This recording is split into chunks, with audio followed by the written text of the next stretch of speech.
Welcome to Love's Tender Flame, Tales of Romance. I'm Wardell, reading The Auction Block by Rex Beach.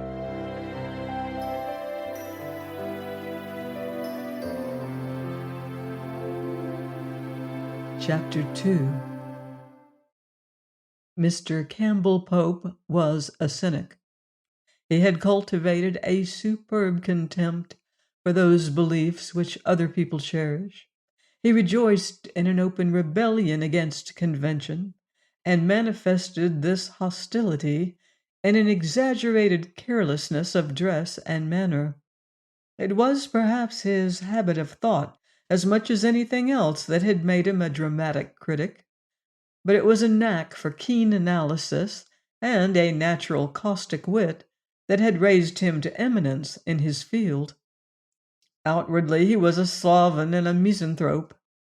Inwardly he was simple and rather boyish, but years of experience in a box office, then as advance man and publicity agent for a circus, and finally as a metropolitan reviewer, had destroyed his illusions and soured his taste for theatrical life.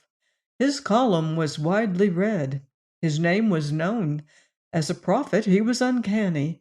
Hence managers treated him with a gingerly courtesy, not always quite sincere.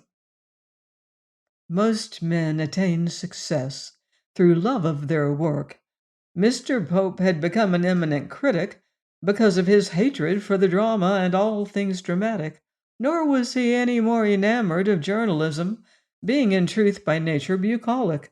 But after trying many occupations and failing in all of them, he had returned to his desk after each excursion into other fields. First-night audiences knew him now, and had come to look for his thin, sharp features, his shapeless, wrinkled suit that resembled a sleeping bag, his flannel shirt always tieless and frequently collarless, were considered attributes of genius, and finding New York to be amazingly gullible, he took a certain delight in accentuating his eccentricities. At especially prominent premieres he affected a sweater underneath his coat, but that was his nearest approach to formal evening dress. Further concession to fashion he made none. Owing to the dearth of new productions this summer, Pope had undertaken a series of magazine articles descriptive of the reigning theatrical beauties, and while he detested women in general, and the painted favorites of Broadway in particular, he had forced himself to write the common laudatory stuff which the public demanded. Only once had he given free rein to his inclinations and written with a poisoned pen. Tonight, however, as he entered the stage door of Bergman's Circuit Theater, it was with a different intent. Reagan, the stage door tender, better known since his vaudeville days as the judge, answered his greeting with a lugubrious shake of his bald head. "I'm a sick man, Mr. Pope. Same old trouble." Kidneys, isn't it?" "No, rheumatism. I'm a beehive swarming with pains." "To be sure, it's Hemphill, the doorman at the Columbus, who has the floating kidney. I paid for his operation." "Hemphill? Operation? Ah!" The judge cackled in a voice hoarse from alcoholic excesses. "He bilked you, Mr. Pope. He's the guy that put the kid in kidney. There's nothing wrong with him. He could do his old acrobatic turn if he wanted to." "I remember the act. Me and Greenberg played the same bill with him 20 years ago." The judge leaned forward, and a strong odor of whiskey enveloped the caller.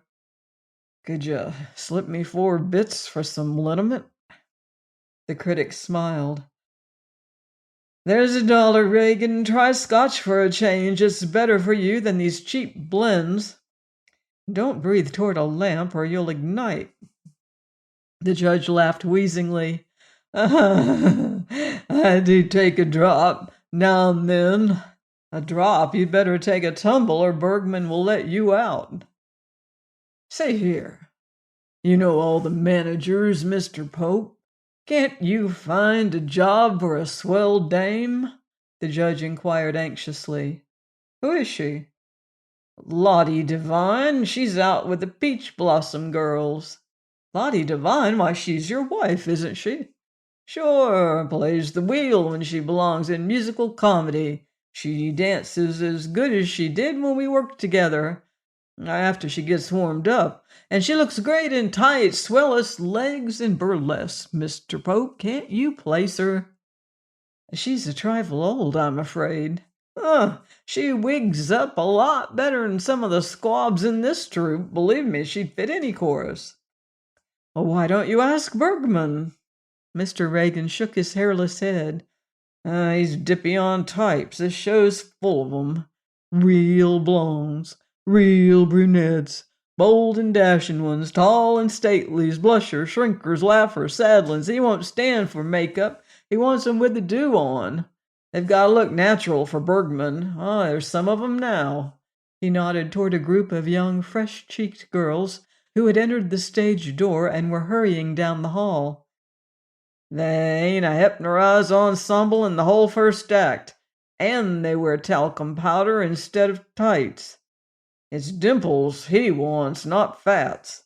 How them girls stand the draft, I don't know. It would kill an old-timer. I've come to interview one of Bergman's types, that new beauty, Miss Knight. Is she here yet?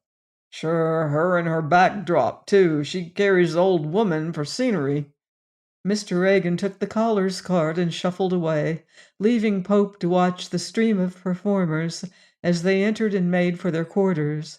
There were many women in the number, and all of them were pretty. Most of them were overdressed in the extremes of fashion. A few quietly garbed ladies and gentlemen entered the lower dressing rooms reserved for the principals. It was no novel sight to the reviewer whose theatrical apprenticeship had been thorough, yet it never failed to awaken his deepest cynicism. Somewhere within him was a puritanical streak, and he still cherished youthful memories. He reflected now that it was he who had laid the foundation for the popularity of the girl he had come to interview, for he had picked her out of the chorus of the preceding review and commented so enthusiastically upon her beauty that this season had witnessed her advancement to a speaking part. Through Pope's column, attention had been focused upon Bergman's latest acquisition, and once New York had paused to look carefully at this fresh young newcomer, her fame had spread, but he had never met the girl herself, and he wondered idly what effect success had had upon her. A total absence of scandal had argued against any previous theatrical experience. Meanwhile, he exchanged greetings with the star, a clear-eyed man with the face of a scholar and the limbs of an athlete. The latter had studied for the law. He had the drollest legs in the business, and his salary exceeded that of a Supreme Court justice. They were talking when Mr. Reagan returned to tell the interviewer that he would be received. Pope followed to the next floor and entered a brightly lighted, overheated dressing room where Lorelei and her mother were waiting. It was a glaring, stuffy cubbyhole, ventilated by means of the hall door and a tiny window opening from the lavatory at the rear. Along the sides ran mirrors, beneath which was fixed a wide makeup shelf. From the ceiling depended several unshaded incandescent globes, which flooded the place with a desert heat and radiance. An attempt had been made to give the room at least a semblance of coolness by hanging an attractively figured cretonne over the entrance and over the wardrobe hooks fixed in the rear wall, but the result was hardly successful. The same material had been utilized to cover the shelves, which were littered with a bewildering assortment of makeup tins, cold cream cans, rouge and powder boxes, whitening bottles, wig blocks, and the multifarious, disordered accumulations of a dressing room. The walls were half hidden behind photographs. Impaled upon pins like entomological specimens, photographs were thrust into the mirror frames. They were propped against the heaps of tins and boxes, or hidden beneath the confusion of toilet articles. But the collection was not limited to this variety of specimen. One section of the wall was devoted to telegraph and cable forms, bearing messages of felicitation at the opening of the Review of 1913. A zoologist would have found the display uninteresting, but a society reporter would have reveled in the names, especially in the sentiments inscribed upon the yellow sheets. Some were addressed to Lorelei Knight, others to Lilas Lynn, her roommate. Pope found Lorelei completely dressed, in expectation of his arrival. She wore the white and silver first act costume of the fairy princess. Both she and her mother were plainly nonplussed at the appearance of their caller. But Mrs. Knight recovered quickly from the shock and said agreeably, "Lorelei was frightened to death at your message yesterday. She was almost afraid to let you interview her, after what you wrote about Adore Demarest." Pope shrugged. "Your daughter is altogether different to the star of the palace garden, Mrs. Knight. Demarest trades openly upon her notoriety, and I don't like bad women. New York never would have taken her up if she hadn't been advertised as the wickedest woman in Europe, for she can neither act, sing, nor dance. However, she's become the rage, so I had to include her in my series of articles.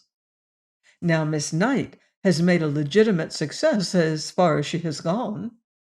He turned to the girl herself, who was smiling at him, as she had smiled since his entrance.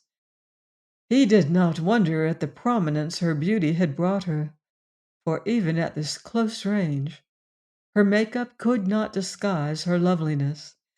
The lily had been painted, to be sure, but the sacrilege was not too noticeable, and he knew that the cheeks, beneath their rouge, were faintly colored, that the lashes under the heavy beading were long and dark and sweeping. As for her other features, no paint could conceal their perfection. Her forehead was linelessly serene. Her brows were straight and too well defined to need the pencil. As for her eyes, too much had been written about them already. They had proven the despair of many men, or so rumor had it. He saw that they had depths and shadows and glints of color that he could not readily define. Her nose, pronounced perfect by experts on noses, seemed faultless indeed. Her mouth was no tiny Cupid's bow, but generous enough for character. Of course, the lips were glaringly red now, but the expression was none the less sweet and friendly. "There's nothing legitimate about musical shows," she told him in reply to his last remark. "And I can't act or sing or dance as well as Miss Demarest." "You don't need to. Just let the public rest its eyes on you, and it will be satisfied. Anyhow, it should be. Of course, everybody flatters you. Has success turned your head?" Mrs. Knight answered for her daughter. "Lorelei has too much sense for that. She's succeeded easily, but she isn't spoiled." Then, in response to a question by Pope, Lorelei told him something of her experience. "We're upstate people, you know. Mr. Bergman was looking for types, and I seemed to suit, so I got an engagement at once. The newspapers began to mention me, and when he produced this show, he had the part of the fairy princess written in for me. It's really very easy, and I don't do much except wear the gowns and speak a few lines." "You're one of the principals," her mother said chidingly. "I suppose you're ambitious," Pope put in. Again the mother answered, "Indeed she is, and she's bound to succeed. Of course she hasn't had any experience to speak of, but there's more than one manager that's got his eye on her." The listener inwardly cringed. "She could be starred easy, and she will be, too, in another season." "Then you must be studying hard, Miss Knight." Lorelei shook her head. "Not even voice culture?" "No." "Nor dancing, nor acting?" "No." She has so little time. You've no idea how popular she is, twittered Mrs. Knight. Pope fancied the girl herself flushed under his inquiring eye. At any rate, her gaze wavered, and she seemed vexed by her mother's explanation. He, too, resented Mrs. Knight's share in the conversation. He did not like the elder woman's face, nor her voice, nor her manner. She impressed him as another theatrical type with which he was familiar. The stage mama. He found himself marveling at the dissimilarity of the two women. Of course, a famous beauty does meet a lot of people, he said. Tell me what you think of our nourishing little city and our New York men. But Lorelei raised a slender hand. Not for worlds. Besides, you're making fun of me now. I was afraid to see you, and I'd feel terribly if you printed anything I really told you. Good interviewers never do that.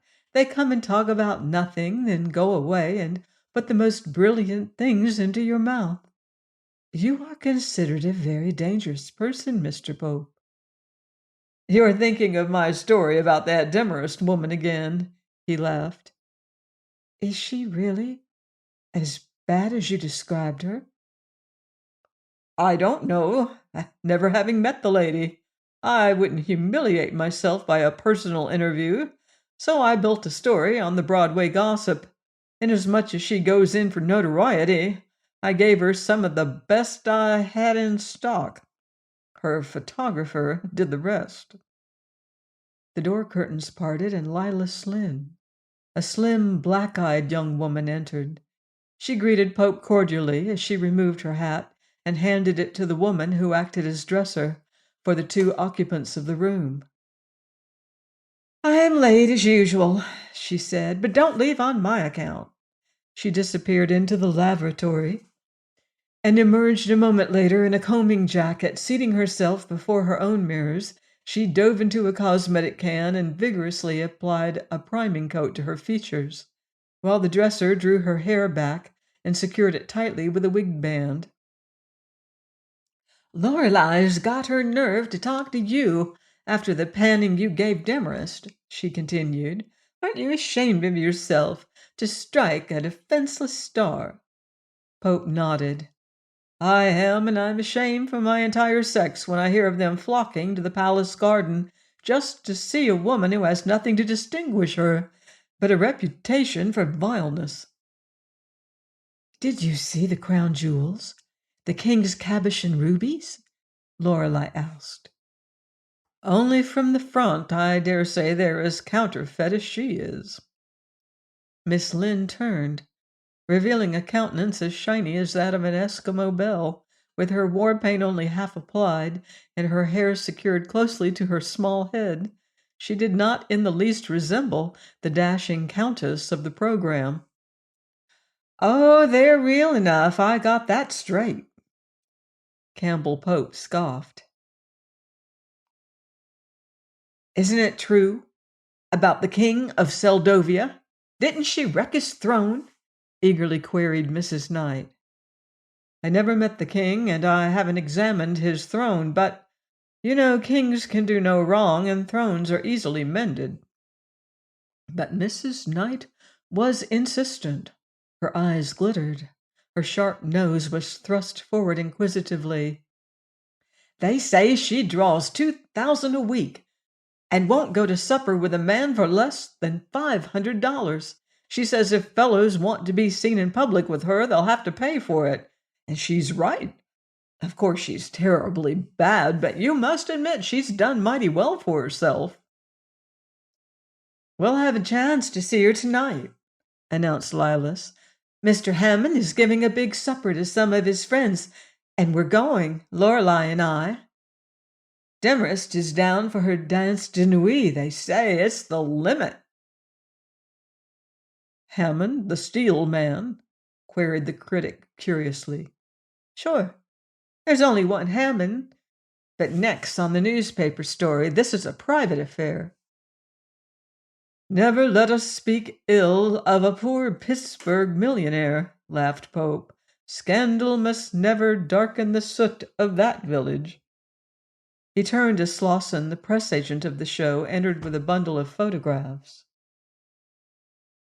"Here are the new pictures of Lorelei for your story, old man," Mr. Slosson said. "Bergman will appreciate the boost for one of his girls. Help yourself to those you want. If you need any more stuff, I'll supply it. Blushing country lass just out of the alfalfa belt. First appearance on any stage, instantaneous hit, and a record for pulchritude in an aggregation where the homeliest number is a Helen of Troy. Every appearance a riot, stage door Johns standing on their heads, members of our best families dying to lead her to the altar, under a 5-year contract with Bergman and refuses to marry until the time's up. Delancey Page, the artist, wants to paint her, says she's the perfect American type at last. Say, Bergman can certainly pick 'em, can't he? I'll frame it for a special cop at the back door, detailed to hold off the matrimony squad of society youths if you can use it." "Don't go to trouble," Pope hastily deprecated. "I know the story. Now I'm going to leave and let Miss Lynn dress." "Don't go on my account," urged Lilas. "This room is like a subway station, and I've got so I could change in Bryant Park at noon and never shock a policeman." "You won't say anything mean about us, will you?" Mrs. Knight implored. "In this business, a girl's reputation is all she has." "I promise." Pope held out his hand to Lorelei, and as she took it, her lips parted in her ever-ready smile. "Nice girl, that," the critic remarked as he and Slosson descended the stairs. "Which one? Lorelei, Lilas, or the female gorilla? How did she come to choose that for a mother?" muttered Pope. "One of nature's inscrutable mysteries. But wait, have you seen Brother Jim?" "No, who's he?" "His mother's son. Need we say more? He's a great help to the family, for he keeps them from getting too proud over Lorelei. He sells introductions to his sister." Campbell Pope's exclamation was lost in a babble of voices as a bevy of swimming girls descended from the enchanted regions above and scurried out upon the stage. Through the double curtain the orchestra could be faintly heard. A voice was crying, "Places!" "Some soul-kissers with this troupe, eh?" remarked Slosson when the scampering figures had disappeared. "Yes, Bergman has made a fortune out of this kind of show. He's a friend to the tired businessman." "Speaking of the weary Wall Street workers, there will be a dozen of our ribbon winners at that Hammond supper tonight. 12 Bergman beauties. 12, count 'em. Anytime you want to pull off a classy party for some of your bachelor friends, let me know. I'll supply the dames at $100 a head and guarantee their manners. They're all trained to terrapin and know how to pick the proper forks." 100? Last year, a girl was lucky to get $50 as a banquet favor. But the cost of living rises nightly. No wonder Hammond's against the income tax. "Yes, and that's exclusive of the regulation favors." "There's a good story in this party if you could get the men's names." Pope's thin lip curled, and he shook his head. "I write theatrical stuff," he said shortly, "because I have to, not because I like to, and I try to keep it reasonably clean." Slosson was instantly apologetic. "Oh, I don't mean there's anything wrong about this affair. Hammond is entertaining a crowd of other steel men, and a stag supper is either dull or devilish, so he's invited a good-looking partner for each male guest. It'll be thoroughly refined, and it's being done every night." "I know it is. Tell me, is Lorelei Knight a regular, frequenter of these affairs?" "Sure, it's part of the graft." "I see. She has to piece out her salary like the other girls. Why, her whole family's around her neck, mother, brother, and father.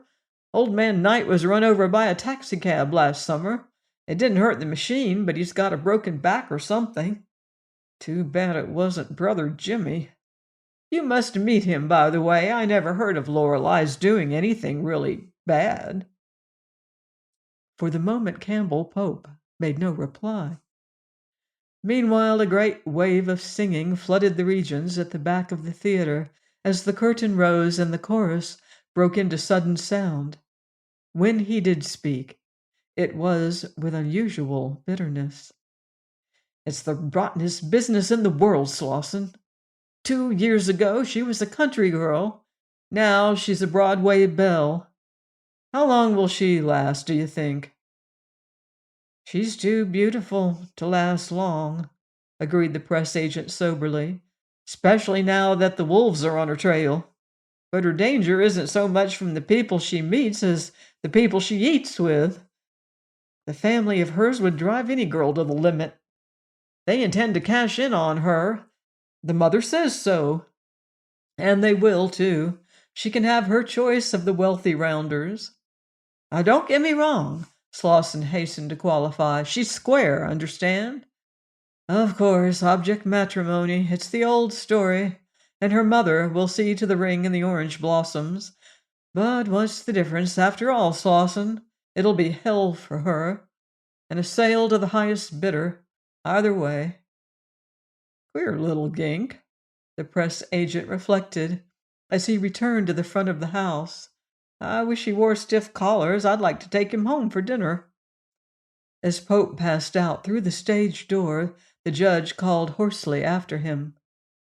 "You'll keep your eyes skinned for a job for Lottie, won't you? Remember, swellest legs in burlesque."